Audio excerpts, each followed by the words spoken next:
कि केवल भोजन का दोष नहीं है, भोजन का दोष धन भी है।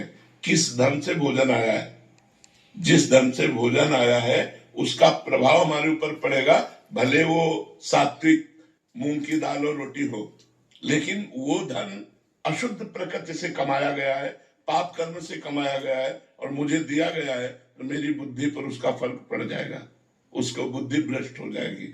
भीष्म पितामह जी, द्रौपदी जी, युधिष्ठिर जी और सब है सैया पर पड़े हुए हैं, जो बाणों की सैया पर, तो उनसे प्रश्न युधिष्ठिर जी कर रहे हैं, तो सटीक उत्तर दे रहे, तो द्रौपदी जी हंस पड़े।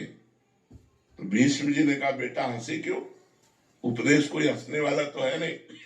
तो उनका इसलिए हंस रहे कि बहुत ज्ञान की बातें कर रहे हो इस समय, और उस समय ज्ञान तुम्हारा कहाँ गया था जब सभा में मुझे निर्वस्त्र किया जा रहा था और मैं चीख चीख के कह रही थी क्या ये धर्म है, तो आप जैसे धर्मात्मा पुरुष की बोलती बंद थी, क्यों नहीं बोले उस समय, और इस समय आप बोले हो। तब भीष्म जी मुस्कुरा दिए और बोले, बेटा उस समय पापी दुर्योधन का अन्न खा रहा था, 6 महीना बाणों की सैया पर पड़ा, सारा रक्त निकल गया और भीषण कष्ट से, तो वो पाप नष्ट हो गया। अब मेरी बुद्धि पवित्र है, अब जो पूछोगे बिल्कुल धर्म संज्ञक उत्तर होगा। उस समय मैं नहीं बोल पाया क्योंकि पापी दुर्योधन का अन्न खाए हुए थे। अन्न का बड़ा प्रभाव होता है जी। किसी ऐसे व्यक्ति का धन अगर आश्रम में भी आ जाता है तो जो मतलब गलत तरीके से बट वो दे रहा है, तो उसका भी प्रभाव पड़ेगा।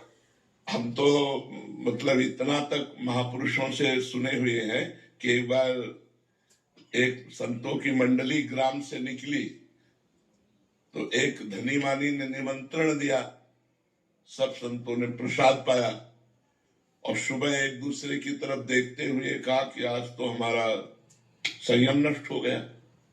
दूसरे का हमारा भी नष्ट हो गया, तीसरे का हमारा भी नष्ट हो गया। तो जो मुखिया थे उस संत मंडली के, उन्होंने कहा ऐसा कैसे हो सकता है, अन्न दोष से हो सकता है। तो उसको बुलाया जिसने पवाया था, तो उसने बताया कि हमारे संतान नहीं, हम कामना से युक्त होकर के आपको पाए, तो सबका ब्रह्मचर्य नष्ट हुआ।